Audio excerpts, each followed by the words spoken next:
Buenas obras. Celoso de buenas obras. Tito 2:14. No tenemos miedo de inculcar en ustedes un espíritu legalista por lo que vamos a decir, pues creemos que después de nuestras frecuentes exhortaciones, apoyadas por el Espíritu Santo, para que eviten cualquier cosa que semeje confianza en sus buenas obras, no sentimos temor que nos malinterpreten como para suponer que, cuando hablamos de buenas obras hoy, queremos de alguna manera que se imaginen que esas buenas obras pueden promover su eterna salvación.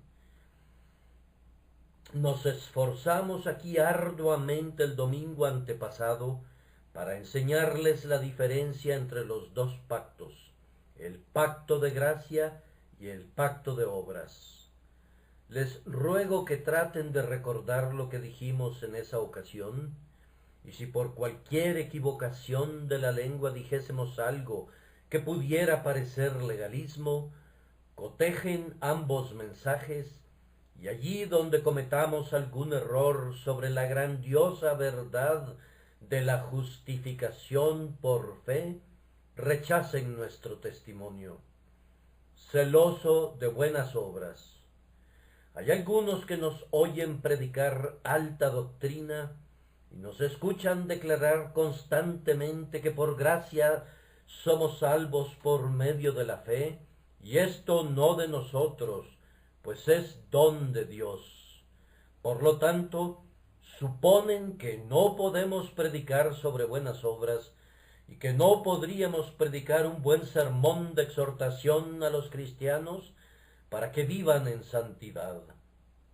Bien, no diremos que podemos predicar un buen sermón, pero sí diremos que intentaremos predicar un sermón sobre ese tema que será tan bueno como los suyos, que conduzca a los hijos de Dios a vivir en santidad de la misma manera que puede hacerlo cualquiera de sus exhortaciones, cimentadas como están en la confianza en la carne y basadas en amenazas, regulaciones y promesas que ellos suponen que inducirán a los hijos, pero que sólo son buenas para esclavos, mas de poca valía para que operen en los creyentes que verdaderamente han renacido.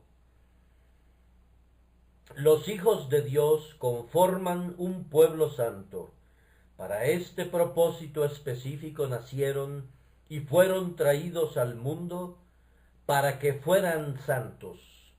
Para esto fueron redimidos con sangre y fueron hechos un pueblo peculiar. El propósito de Dios en la elección, el fin de todos sus propósitos, no se ve cumplido mientras no se conviertan en un pueblo celoso de buenas obras. Ahora, esta mañana, primero que nada, les hablaremos de la naturaleza de las buenas obras, pues hay muchas cosas llamadas buenas obras que no lo son en lo absoluto. En segundo lugar, vamos a rastrear a las buenas obras hasta sus orígenes. Vamos a descubrir de dónde provienen las buenas obras. En tercer lugar, intentaremos mostrarles el uso de las buenas obras y vamos a concluir procurando demostrar que nuestras doctrinas de la gracia que discrimina, que distingue, la gracia inmerecida, tienen influencia para convertirnos a los creyentes en ellas en celosos de buenas obras. Entonces, en primer lugar, estamos a punto de contestar la pregunta: ¿qué son las buenas obras? Bien, me atrevo a decir que ofenderemos a muchas personas cuando les digamos qué son las buenas obras, pues en nuestra opinión, las buenas obras son las cosas más raras del mundo, y creemos que podríamos caminar muchas millas antes de ver alguna. Usamos la palabra buenas en su sentido propio, Hay muchas obras que son lo suficientemente buenas entre un hombre y otro, pero vamos a usar hoy la palabra buenas en un sentido más elevado concerniente a Dios. Creemos que seremos capaces de demostrarles que hay muy pocas buenas obras en cualquier parte y que no hay ninguna fuera del seno de la Iglesia de Cristo. Creemos, si leemos correctamente la Escritura, que ninguna obra puede ser buena a menos que sea ordenada por Dios.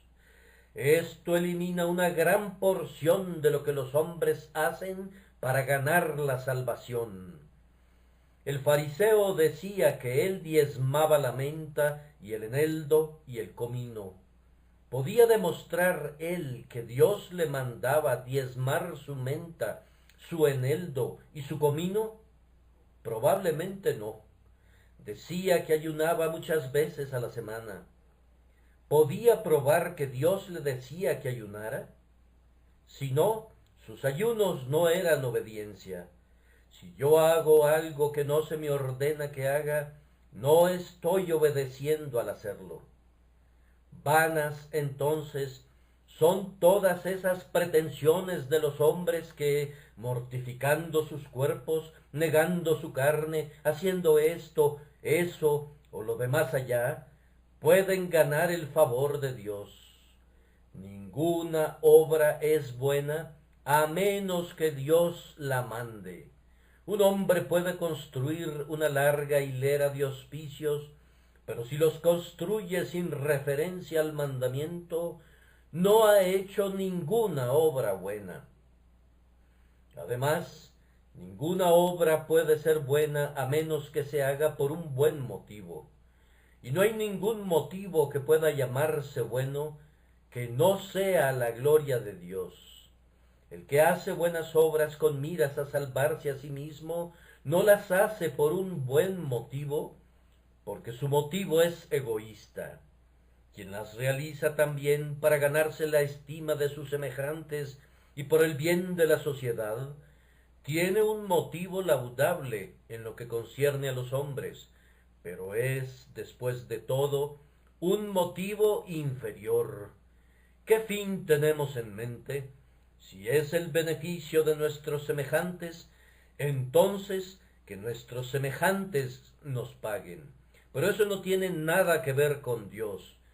La obra no es buena a menos que un hombre la haga con miras a la gloria de Dios, y nadie puede hacerla con esa mira mientras Dios no le haya enseñado cuál es su gloria y no haya sido conducido a someterse a la divina voluntad de Dios, de tal manera que en todo lo que haga tenga en mente al Altísimo y obre con el fin de promover su gloria y honor en el mundo.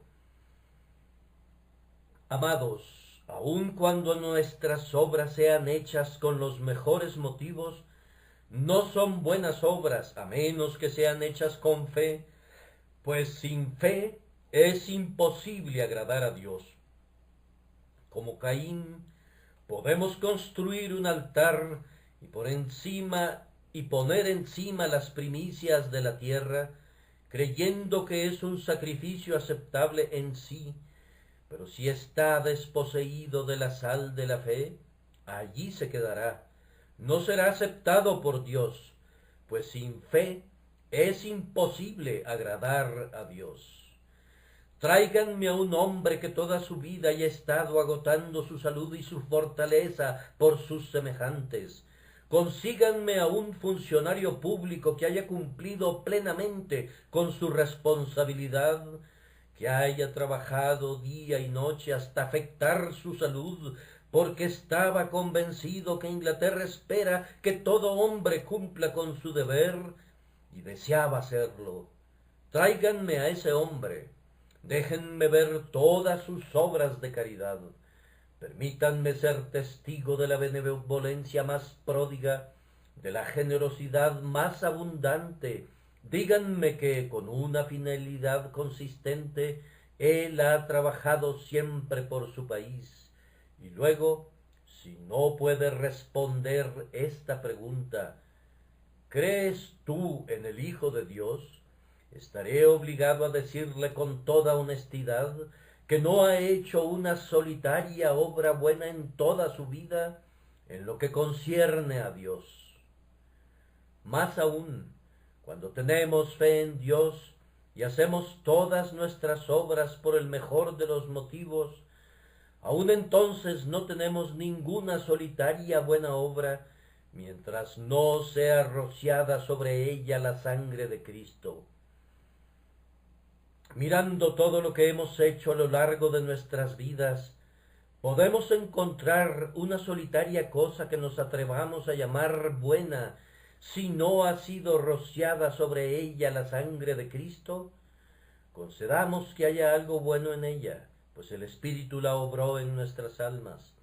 También hay mucho de malo en ella, pues aún nuestros mejores ejercicios son terriblemente estropeados, viciados y arruinados por los pecados e imperfecciones que hay en ellos, por lo que no nos atrevemos a llamarlos buenos, mientras Jesús no los haya rociado con su sangre y no haya quitado la mancha.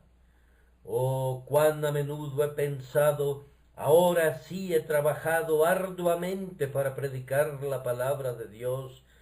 No me he reservado en ningún momento delante de amigos o enemigos, y espero haber declarado todo el consejo de Dios. Y sin embargo, amados, ¿cuántos de esos sermones no han sido buenas obras en lo absoluto, porque no estaba buscando la honra de mi Señor en el momento, o porque no había fe involucrada en ellos, sino que los prediqué en un marco de desaliento, abatimiento o desdicha, o tal vez, incluso en mi objetivo de ganar almas, he tenido una meta natural, pues temo que a menudo tenemos un motivo incluso perverso cuando nos regocijamos al ver convertidas a las almas, como es honrarnos a nosotros mismos, para que el mundo diga: vean cuántas almas son llevadas a Dios por su medio. Y aun cuando la Iglesia se reúne para llevar a cabo buenas obras, ¿acaso no han observado que algo egoísta se cuela furtivamente, un deseo de exaltar a nuestra propia Iglesia, de glorificar a nuestro propio pueblo y hacernos poderosos nosotros mismos? Amados, estoy seguro que si se sientan y desmenuzan sus buenas obras, encontrarán muchas costuras malas en ellas que requerirán ser descosidas para ser cosidas de nuevo. Hay tantas manchas y borrones en lo tocante a ellas que necesitarán ser lavadas en la sangre de Cristo para hacerlas buenas para algo. Y ahora, amados, ¿creen que tienen algunas buenas obras? Oh, responderán, me temo que yo no tengo muchas. Es más, sé que no las tengo. Pero gracias a su amor, quien aceptó a mi persona en Cristo, acepta mis obras por medio de Cristo, y quien me bendijo en él para que fuese un vaso escogido, ha tenido el agrado de aceptar eso que él mismo echó en el vaso, para alabanza de la gloria de su gracia, con la cual nos hizo aceptos en el amado. Y ahora, ustedes que son moralistas, que han confiado en ser justos, si lo que he dicho es verdad, ¿en qué se ha convertido su santidad? Tú dices: yo soy un hombre caritativo. Te concedo que lo eres. Te digo que vayas y apeles a tus semejantes para que te paguen tu caridad. Dices: yo soy un hombre moral y consistente, un gran motivo de orgullo para el país. Si todos los hombres actuaran como lo hago yo, qué bueno sería para el mundo y para esta generación. Por supuesto que has servido a tu generación. Entonces, Manda tu factura y que tu generación te pague. Te digo que has trabajado arduamente para nada, porque sembraste viento y torbellino segarás. Dios no te debe nada. No has vivido para honrarle. Debes confesar honestamente que no has llevado a cabo una sola acción con el deseo de agradarle. Has trabajado arduamente para agradarte a ti mismo. Ese ha sido el motivo más elevado que has tenido. Estabas convencido que si eras bueno, irías al cielo, y que si eras malo, seguramente te irías al infierno. Has sido completamente egoísta de principio a fin. Concilia tus cuentas y sáldalas contigo mismo. Dios no te debe nada. No has hecho nada por él. Y si has hecho algo, entonces considera en tu intimidad que has violado tanto los mandamientos de Dios y tan frecuentemente has hecho todo lo posible para ofender a tu Hacedor, si eso fuera posible, que todas tus cuentas quedan reducidas a nada. Y en cuanto a tus buenas obras, ¿dónde están? ¿Dónde están? Ah, se trata de un invento, una ficción, una risa, un sueño. ¿Acaso los pecadores hacen buenas obras? Para nada. Muy bien lo dijo Agustín. Según las conocemos, las buenas obras de los pecadores no son otra cosa que espléndidos pecados. Esto es aplicable a las mejores obras del mejor de los hombres que no tenga a Cristo. No son otra cosa que pecados espléndidos, pecados embellecidos. Queridos amigos, que los perdone Dios por sus buenas obras. Tienen tan gran necesidad de ser perdonados por sus buenas obras, como la tienen de ser perdonados por sus malas obras, si están sin Cristo, pues yo considero que ambas categorías son muy semejantes, es decir, malas si fueran cribadas. Y ahora, en segundo lugar, ¿de dónde provienen las buenas obras? Es una vieja máxima que la naturaleza no puede superarse a sí misma. El agua proveniente de la punta del cerro sólo subirá tan alto como su fuente, pero a menos que se ejerza alguna extraordinaria presión sobre ella, nunca subirá más alto. Lo mismo sucede con la naturaleza humana. La Escritura nos informa que es extraordinariamente depravada. No podemos esperar que de una naturaleza pervertida procedan las buenas obras. ¿Acaso pueden emanar aguas dulces del pozo amargo? De la misma manera que el veneno no crece en árboles saludables que dan frutos saludables, tampoco pueden crecer frutos saludables en árboles venenosos. No busquemos buenas obras en la naturaleza depravada, como tampoco deberíamos buscarlas en la vid de Soreco o en la vid de Gomorra. No podemos esperar encontrar buenas obras provenientes de la naturaleza del hombre. En verdad es vano e inútil pensar que las buenas obras se puedan originar en el hombre natural. Ustedes se preguntarán, ¿de dónde provienen entonces? Nuestra respuesta es que las buenas obras provienen de una conversión real producida por el Espíritu de Dios. Hasta el momento de nuestra conversión no hay ni la más mínima sombra de bondad en nosotros. A los ojos del mundo podremos tener buena reputación y ser respetables, pero a los ojos de Dios no somos nada de eso. Si pudiéramos ver en nuestros corazones, como miramos a veces los rostros de otras personas, veríamos muchas cosas allí que ahuyentarían de nuestras almas la simple suposición de buenas obras, antes de que nuestro corazón sea cambiado. ¿Cuántas cosas no hay en el mundo que ponemos sobre nuestras mesas y que incluso comemos, que si fueran puestas al microscopio tendríamos miedo de tocarlas, pues veríamos toda clase de criaturas repulsivas que trepan y se arrastran sobre ellas, cosas inconcebibles? Y lo mismo sucede con la naturaleza humana. Una vez que el corazón humano es colocado bajo el microscopio de la Escritura y lo vemos con un ojo espiritual, lo vemos tan depravado e inmundo que quedamos muy convencidos que mientras no tengamos un nuevo corazón y un espíritu recto, sería tan imposible encontrar buenas obras en el hombre inconverso e injusto como ver fuego ardiendo en medio del océano.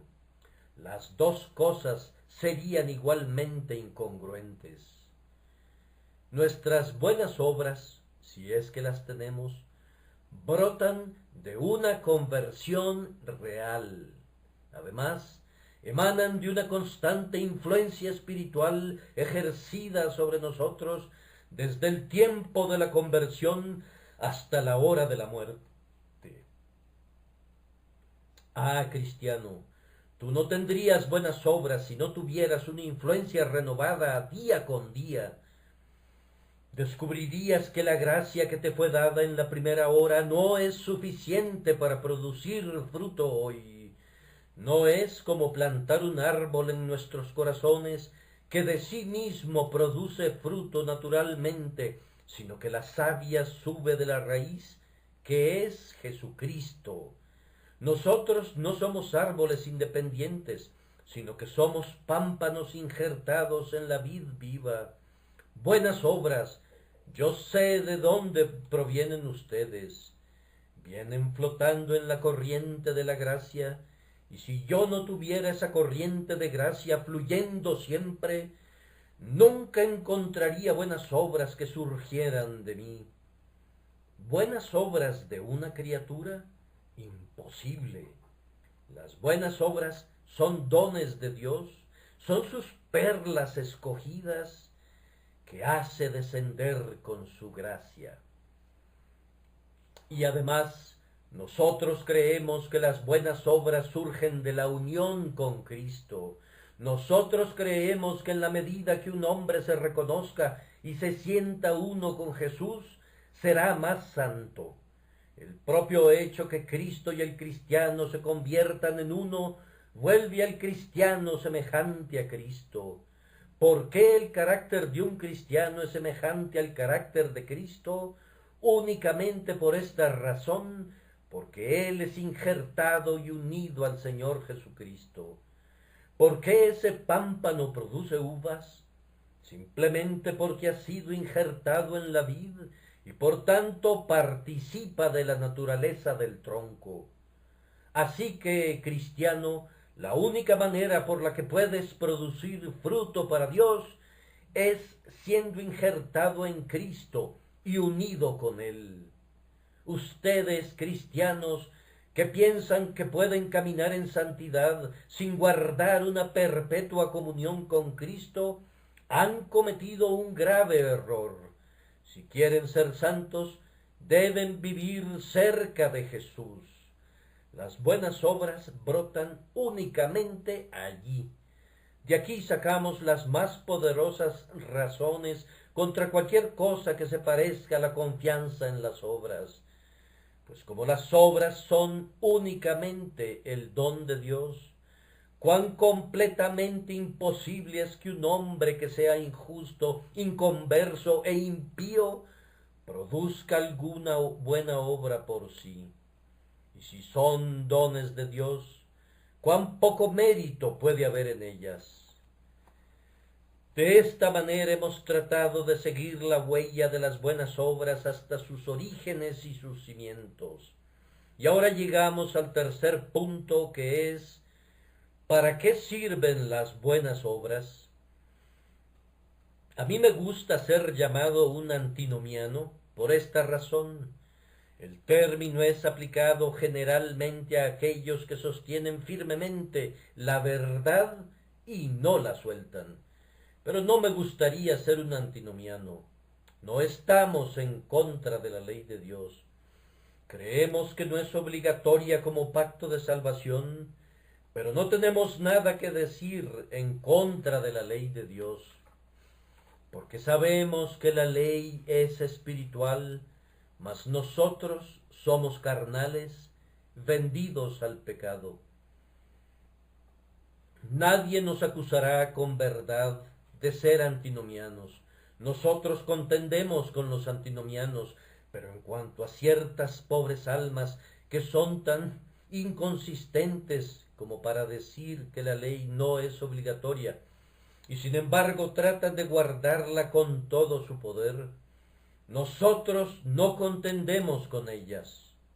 No harán nunca un grave mal, pero creemos que deberían aprender a distinguir entre la ley como un pacto de vida y como una dirección después que hayamos obtenido la vida. Bien, amamos las buenas obras. Nos preguntan que para qué sirven. Respondo, primero, las buenas obras son útiles como evidencias de la gracia. El antinomiano dice, pero yo no requiero evidencias, yo puedo vivir sin ellas. Esto no es razonable. ¿Ves aquel reloj? La hora sería precisamente la misma aunque no tuviésemos esa evidencia. Sin embargo, encontramos que el reloj es de mucha utilidad, de tal manera que decimos que las buenas obras son la mejor evidencia de la vida espiritual en el alma. ¿Acaso no está escrito que nosotros sabemos que hemos pasado de muerte a vida en que amamos a los hermanos? Amar a los hermanos es una buena obra. Además, el que permanece en mí, éste lleva mucho fruto. Los frutos de justicia son buenas obras y son evidencias de que permanecemos en Cristo. Si yo vivo en el pecado día a día, ¿qué derecho tengo para concluir que soy un hijo de Dios? Un hombre viene a esta capilla y mientras oye el Evangelio exclama, ¡cuán deliciosa verdad! ¡Qué doctrina tan celestial! Sin embargo, cuando abandona el lugar, lo puedes ver que entra una cantina tras otra hasta quedar intoxicado. ¿Acaso este hombre tiene algún derecho de considerarse un heredero del cielo? El hombre que viene a la casa de Dios y bebe en banquete de vinos refinados, y luego se va y bebe su copa y goza de la compañía de los impíos, no da ninguna evidencia que es partícipe de la gracia divina. Dice, no me gustan las buenas obras. Por supuesto que no. Yo sé que no seré salvado por buenas obras. De eso estamos seguros, pues no tiene ninguna obra por la que pueda ser salvo. Muchos están listos a decir, nada en mis manos traigo, simplemente a tu cruz me aferro. Creen que son hijos de Dios, porque si bien no tienen buenas obras como evidencia, piensan que tienen fe. Ah, Señor, tú tienes fe, y hay otro caballero igualmente tan respetable como tú, que tiene fe. No te diré su nombre, pero él es mejor que tú, pues se nos informa que él cree y tiembla, mientras que tú permaneces inconmovible a pesar de las más poderosas exhortaciones. Sí, ustedes que creen que son hijos de Dios mientras viven en pecado, están en el más terrible error. No puede haber engaño con la excepción del engaño del fariseo, que es más terrible que el engaño del hombre que piensa que el pecado y la gracia pueden reinar conjuntamente. El cristiano tiene pecados del corazón por los que gime y se lamenta, pero en lo concerniente a su vida exterior, él es guardado de tal manera que el maligno no lo toca. El Señor lo cubre bajo la sombra de sus alas. Él no le permite salirse del camino, excepto en algunas caídas. Las obras son las evidencias de nuestra fe.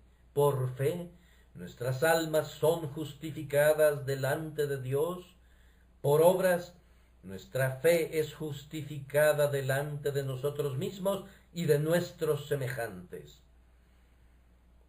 En segundo lugar, creemos que las buenas obras son los testigos o el testimonio para otras personas de la verdad de lo que creemos. Cada cristiano fue enviado al mundo para ser un predicador y precisamente como cualquier otra criatura que Dios ha creado, siempre estará predicando acerca de su Señor. ¿Acaso el mundo entero no predica a Dios? ¿Acaso las estrellas, mientras están brillando, no miran desde el cielo y dicen que hay un Dios? ¿Acaso los vientos no entonan el nombre de Dios en sus poderosos aullidos? ¿Acaso las olas no murmuran ese nombre sobre la costa y el trueno no lo hacen las tormentas? ¿Acaso las aguas y los campos, los cielos y las llanuras, las montañas y los valles, los arroyos y los ríos, no hablan todos de Dios?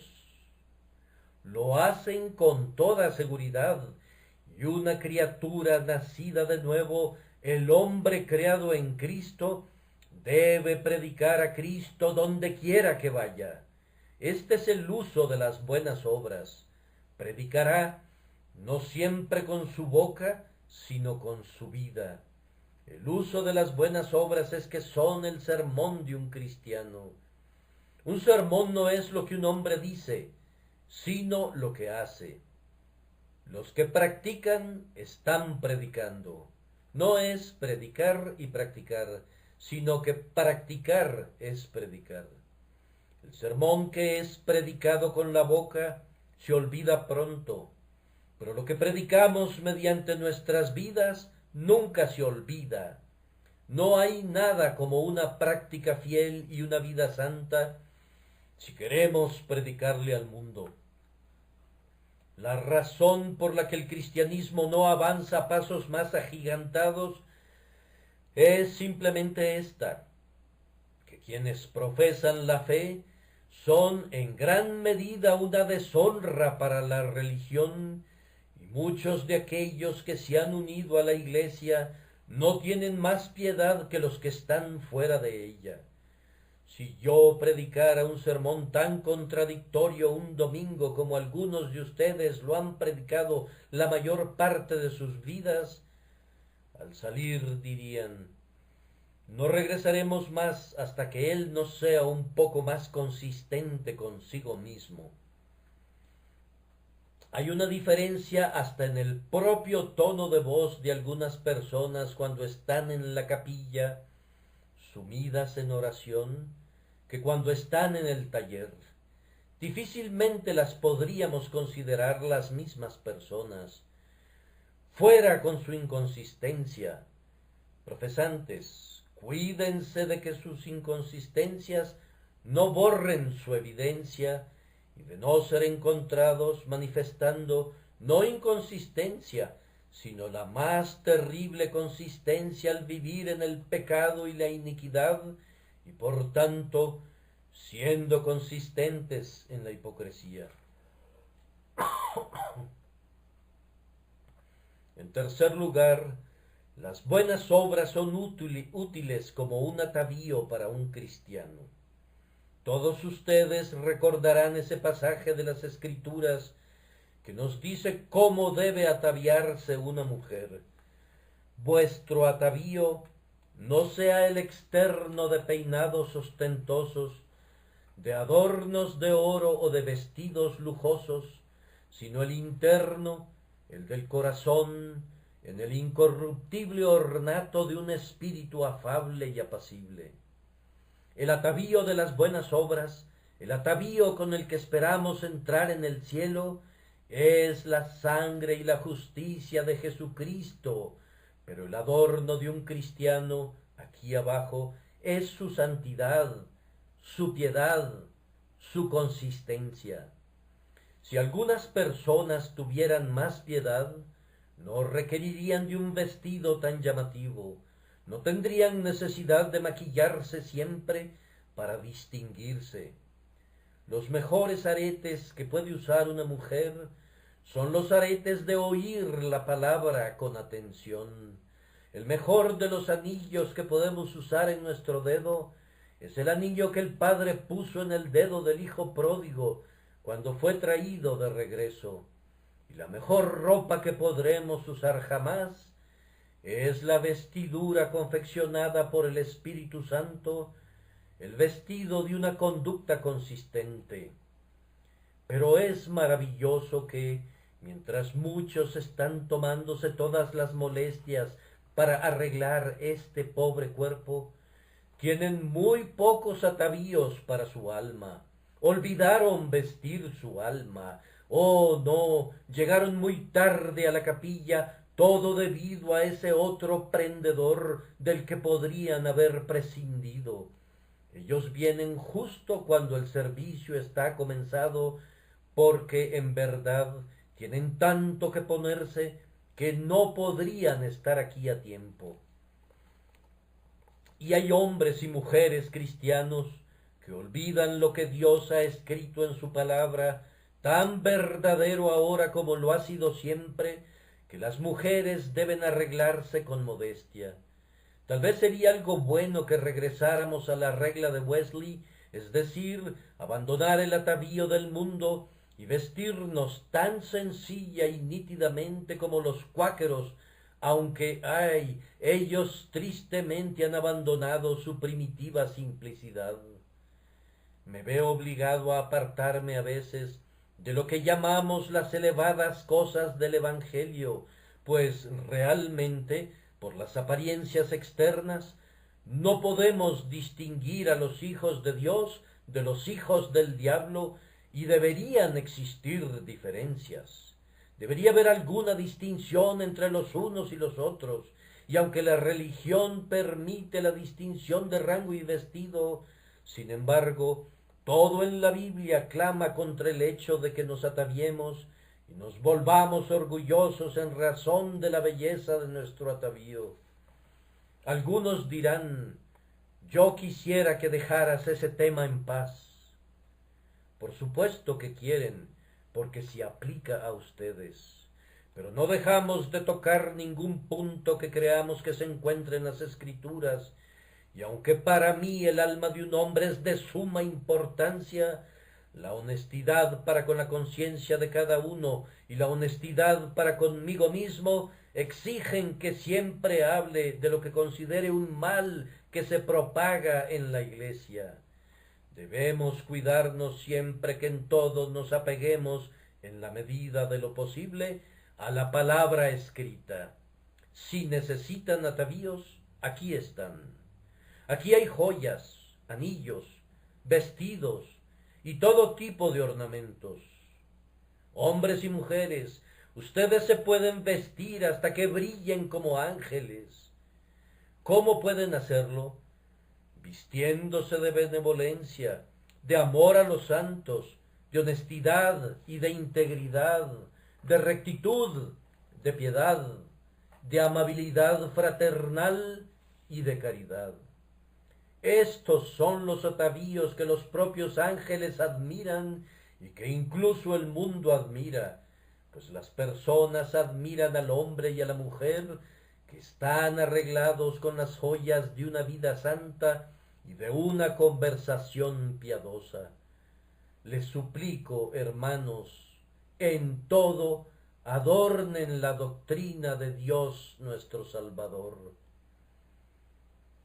De esta manera les he mostrado el uso de las buenas obras. Ahora, solo un momento o dos para decirles que la religión que profesamos en este lugar y que predicamos está diseñada para producir buenas obras en el Hijo de Dios.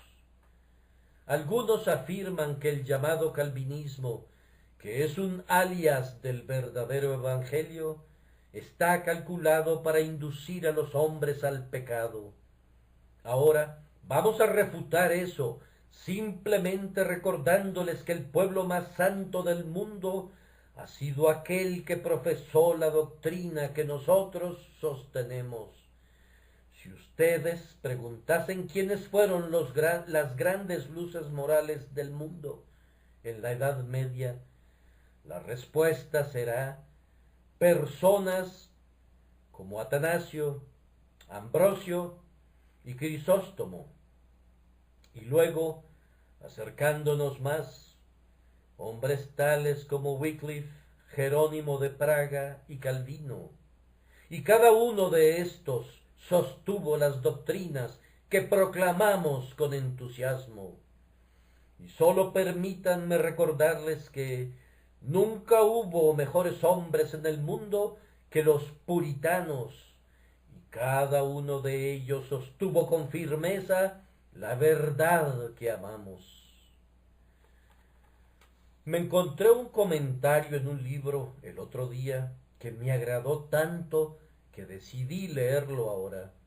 El escritor dice: los puritanos fueron los más resueltos protestantes de la nación, calvinistas celosos, predicadores cálidos y afectuosos. Eran las personas más pías y devotas de la tierra, hombres de oración en lo secreto y en público, así como en el seno de sus familias.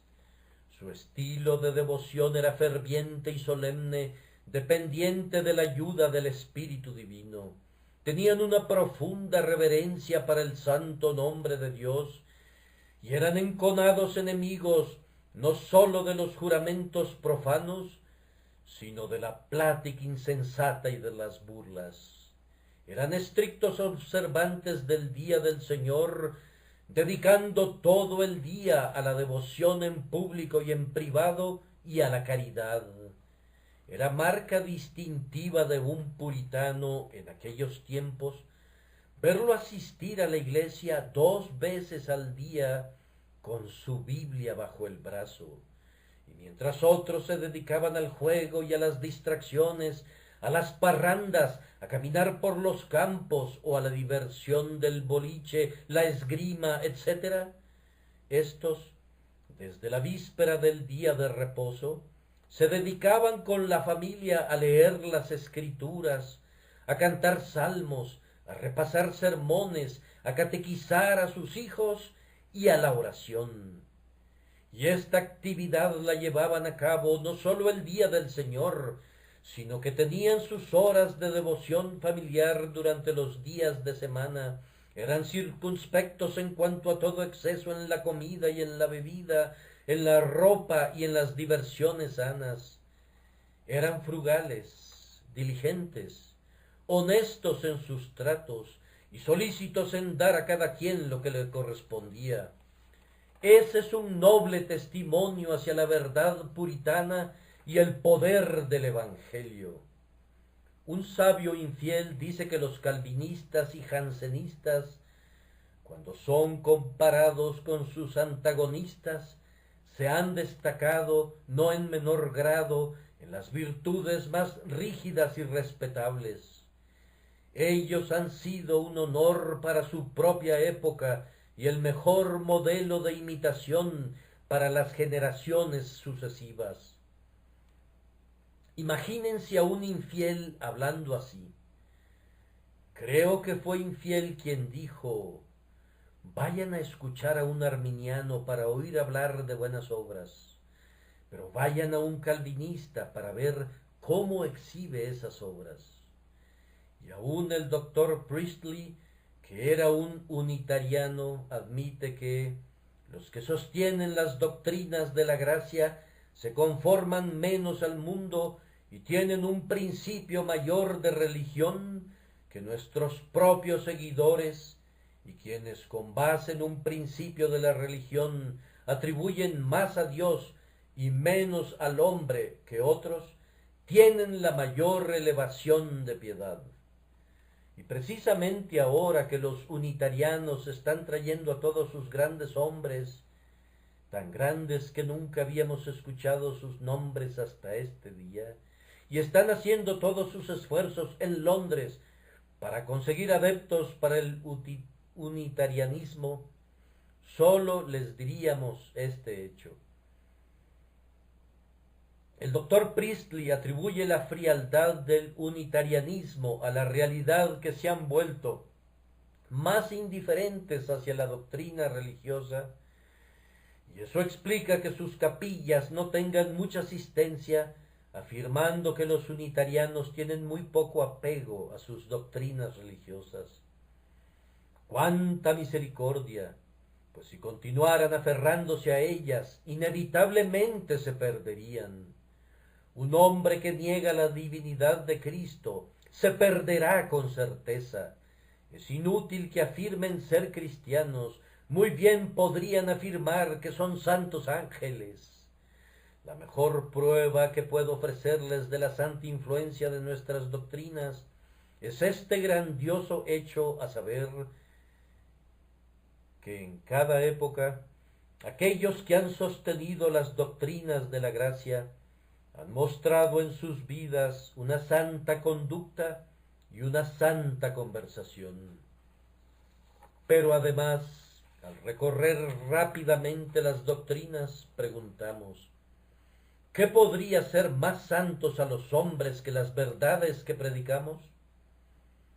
¿No les enseñamos acaso que Dios ha elegido para sí un pueblo que debe ser santo? ¿Es esa una doctrina perversa? ¿No les decimos que Dios ha elegido para sí un pueblo que en este mundo publicará su alabanza por su vida santa? ¿Es esa una doctrina impía? Les hemos dicho que el Espíritu Santo les da un nuevo corazón y un espíritu recto, y que se requiere algo más de lo que ustedes podrían hacer, que son incapaces de llevar a cabo las cosas buenas que Dios espera de ustedes.